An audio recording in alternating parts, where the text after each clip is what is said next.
You better come down these fucking stairs and show me your hands. You better show me your fucking hands. Gun right there. Don't move. This is 49-year-old Michael Ralston. No, that's Trevor. Just had a heated argument that ended in the brutal murder of his roommate, Eric Wins. Damn, Trevor from JayThou just smoked his home. Initially, it seemed Michael had acted in self-defense, but as detectives dug deeper, they uncovered damning evidence that shattered Michael's story and exposed something far more sinister than the innocent, deaf victim he claims to be. Self-defense or self-defense. They were trying to stab me, and he is a stab wound. And that's what everybody claims. Honestly, it's possible that the guy who's deceased stabbed that guy. Next thing I know, I just heard pow, pow, pow, pow. And that guy hollered, stop banging at my door. That's what everybody gonna claim every time they smoke somebody. Self-defense. Even if the nigga was the antagonizer, he's still gonna claim self-defense, bro. You know what I mean? Until y'all prove that shit that he did. Oh, shit! What the fuck? Yo, Trevor, bro. I'm not gonna lie. The town of Longview's night of terror would begin when police received a call from a distressed man reporting that shots had been fired during a violent clash between his roommates. The man was pleading for police to show up immediately. Officers would be quickly dispatched, clueless of what they were about to walk into.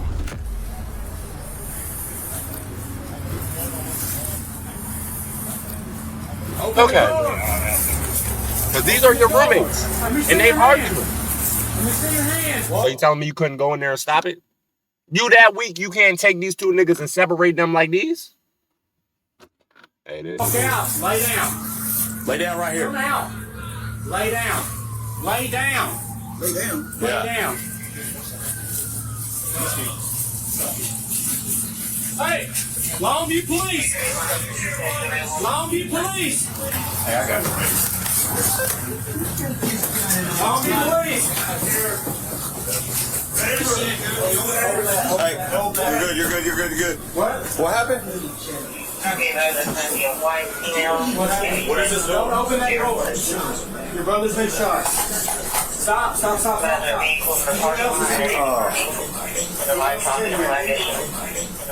Upon entering the house, officers found an unidentified man bleeding heavily on the bathroom floor. The victim told police that his attacker not only stabbed him, but shot his brother as well. These terrifying accounts prompted officers to cautiously Said my fault, gang. You shouldn't have tried to break that up. He done popped your ass too. Oh shit. He not playing. He tell you the brother, oh yeah, popped your ass. Hey, stay your ass out of it. Call the police. Divide into teams, preparing to advance and search for the potentially shot victim. Hey, let's go around back. We're gonna go around back. Trevor not playing, bro. This way. There's a door. Okay, is there okay?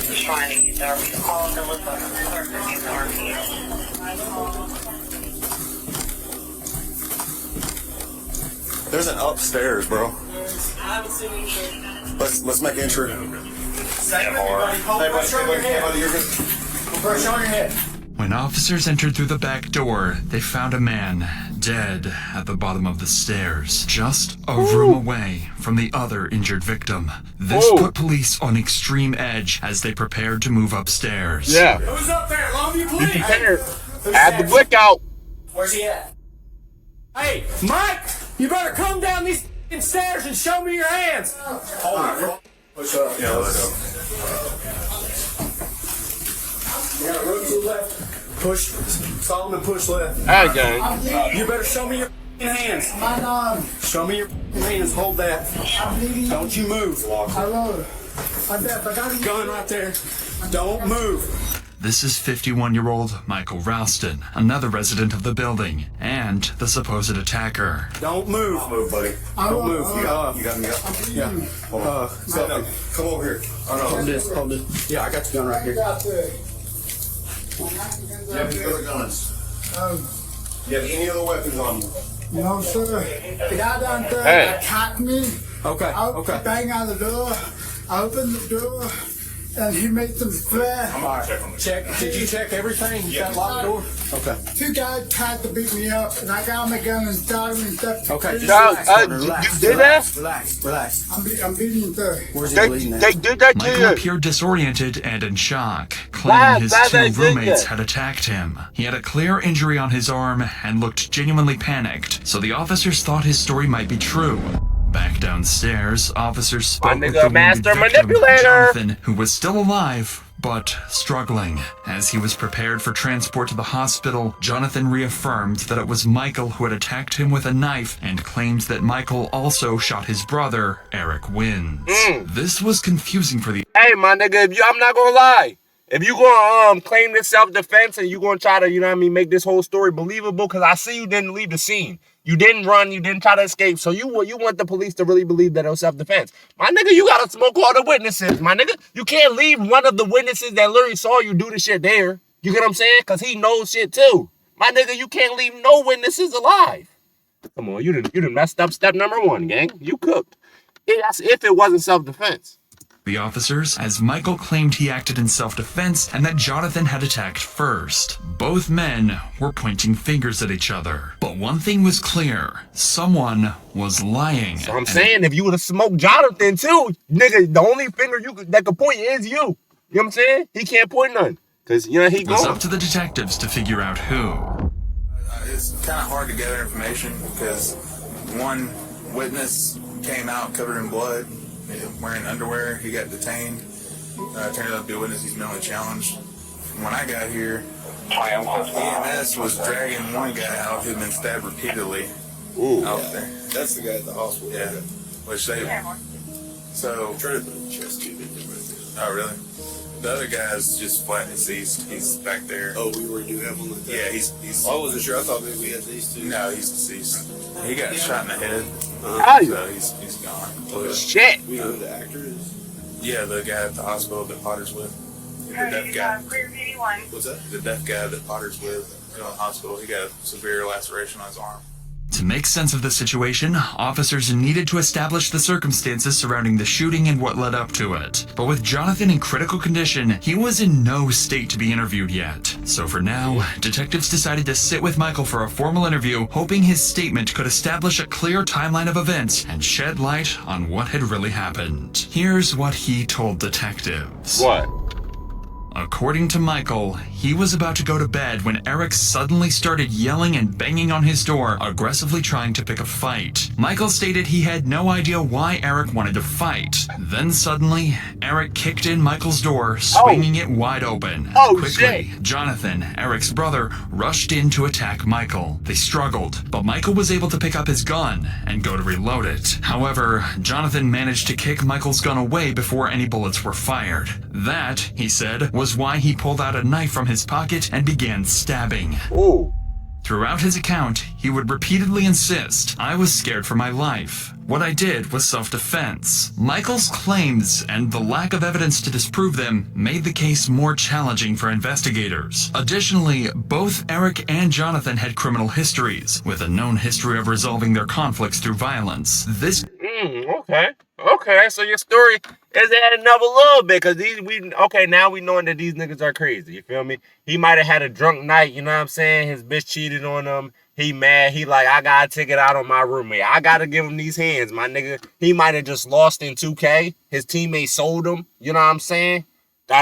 Shit, who knows the situation? But he had to take his anger out on somebody, my nigga. And it might just have been you. Okay. So you get 1 point right there, because, you know, yeah. gave some weight to the possibility that Michael had actually acted in self-defense. So detectives began meticulously interviewing each resident of the building, hoping to get insights into who may have heard the scuffle or know anything about it. And what they would learn would flip the case upside down. How are you doing? Hey, Considering anyway. I'm okay, I guess. Are you injured or anything? No, man. Okay. Just inconvenience. Sounds like you were very inconvenienced. Okay, you are Cesar? I'm Caesar. Caesar, Yes, sir. This is Cesar Cassiano, the 911 caller who was in contact with dispatchers during the attack. He lives on the second floor, directly across the hall from Michael's room, and would prove to have useful information about the two men. Kind of tell me what went on tonight that you know about. I was on the phone talking to a friend of mine in Oklahoma. I heard banging. I thought somebody was knocking on my door. Anyway, when I opened the door, Eric, the gentleman from downstairs, was knocking on his door. And he looked at me and he said, "I'm sorry if I interrupted your evening." I said, I thought you were knocking on my door. No, he says, "I need to talk to Michael." Okay. So I closed my door, got back on the phone, and while I was on the phone, the next thing I heard what sounded like a scuffle. And then I heard several shots. And then I hung up, we disconnected there, and I called 911. I said, I just heard several shots. I heard somebody yelling and screaming. That sounded like a scuffle. That's all I know. Caesar was the last known individual to have had contact with Michael or Eric in the moments leading up to the shooting, but he doesn't indicate that Eric displayed any heightened aggression or behavior that would justify the use of deadly force. Not only that, but the details Caesar is about to reveal will cast even more skepticism on Michael's self-defense claim. See. This morning when I left, I saw that Michael he looked really stressed out. Okay. But I told Matthew, I said, listen, I've met Eric a few times and I've talked to him. And he's not beyond trying to bully somebody. Okay. Or posture with you. But he could posture with you if he felt like he wanted to press an issue. And I think by his mannerisms, when he was knocking on Michael's door, that there was an issue bigger than what might have been casually looked at something. And in listening to the girls in the van that live in the building outside of, they said they've been going back and forth for some time. So there was some mounting tension over what, I have no idea. Okay. But how is Eric, what's his name? The deaf boy. How is he having mouth intention if he's deaf? How you doing that you can't hear? Now, see, that's a negative half a point for you right there, gang. Now you confusing me a little bit. I'm starting not to believe you. I thought you was deaf. How you having an argument back and forth and you deaf? By sharing these details, Caesar gave detectives crucial insight into the tense relationship between Eric and Michael. Later interviews with neighbors and other witnesses revealed strikingly similar accounts. Initially, Michael's story seemed to add up. If it had really been 2 against 1, with Michael being noticeably smaller than both Eric and Jonathan, it was plausible that he felt the need to use lethal force to defend. I ain't gonna lie, bro. Hold up. That don't look like how Michael looked before. Is this Michael? You sure that's Michael right there? Michael must have been on drugs, man. You know what I'm saying? He must have popped a perk before he shot Cuz. Because that don't look like him. Smaller than both Eric and Jonathan, it was plausible that he felt the need to use lethal force to defend himself. But there were a couple things that didn't quite make sense. Firstly, there was no damage to Michael's apartment door, despite his claims that Eric kicked it in. Secondly, neither Eric nor Jonathan had weapons on them. The only weapons involved in the scene had belonged to Michael. Lastly, Jonathan's injuries weren't at all consistent with Michael's story. Jonathan had been stabbed over 20 times. He had sustained 1 injury to his side, and the rest of the stab wounds were on his back, neck, and head. Based on the placement of the injuries, that ain't no self-defense, gang. If you need to do it 20 times, see, that's where people be getting messed up. They be thinking self-defense is, I'm finna just go all in. Somebody attack me, I'm finna murk him. You know what I mean? Hit every body part, every limb, 20 times in the head. My nigga, you know what I'm saying? It's self-defense. It means just to get him off of you, gang. It don't mean to take him out this world and then make sure he don't even see an afterlife because you go, like, you know what I'm saying? No, bro. Calm down. So, I don't know. It appeared Losing Jonathan points. had been savagely attacked while facing away from his attacker. Yeah. All of this made it seem like there was more to the story than simply self-defense. Jonathan would remain in critical condition for hours, having lost a significant amount of blood and requiring multiple transfusions. Miraculously, he eventually stabilized enough to reveal to detectives the biggest bombshell yet. Ooh. He reported that throughout the day of the That's why I said, bro, you messed up when not ending Jonathan. I'm not saying you I'm not agreeing with you. Nigga, you wrong regardless. You know what I mean? For taking your roommate in the first place. But if you was going to do it, you should have took both, bro. Don't leave nothing behind. No evidence left behind, gang.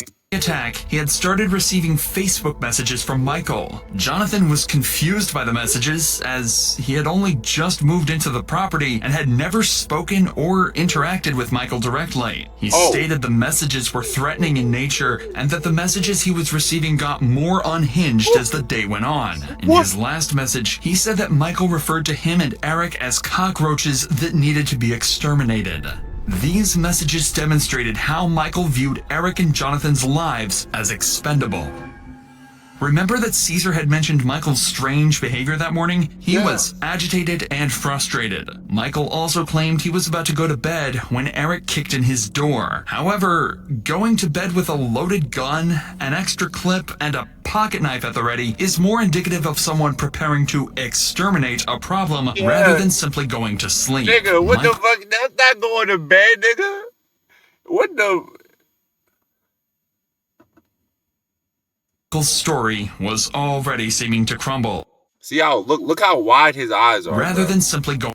You know he's on some type of drugs, bro. You was not going to bed on drugs, bro. Going to sleep.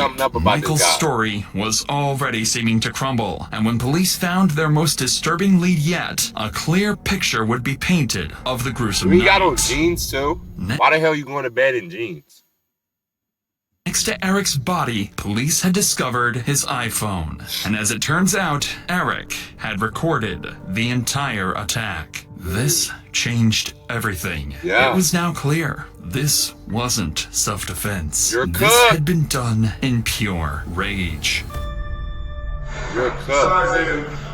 Damn. What'd it say? What'd that say? I'm deaf, knock loud. Don't talk to me or holler my name before I open the door because I can't.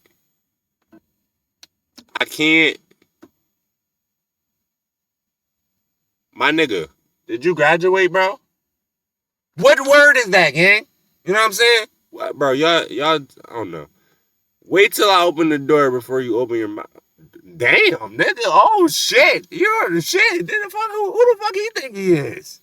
Oh, yeah, that's all I can tell his type personality right there. He think he was running shit. He think he was the leader of the group. You know what I'm saying? He was telling niggas what to do. Fuck you mean? Open your mouth, bro.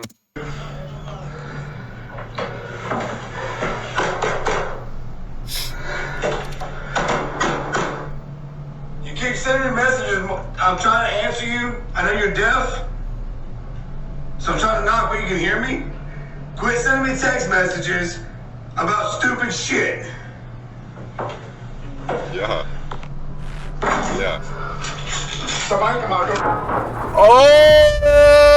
The video completely contradicts Michael's rendition of events and certainly disproves any claim of self-defense he had. There were no threats, no kicking down of doors. Jonathan wasn't even involved until he heard the gunshots. Based on the video, Eric wasn't even at Michael's door when he opened it. He was near the bottom of the staircase. Eric was not a threat.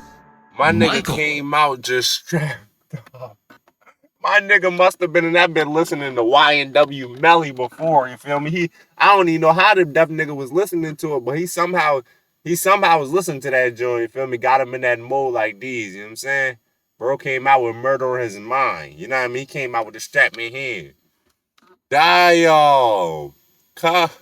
On the other hand, opened his door, armed with a gun and a pocket knife, clearly intending to harm Eric. During the fight, Jonathan tried to intervene and save the life of his brother, only to get himself stabbed over 20 times, all while trying to crawl away to safety. Yeah, gang, I ain't gonna lie, my nigga, Jonathan, if you didn't have a strap, I don't know why you went over there. You know what I'm saying? You're not invincible, cuz I know that's your blood.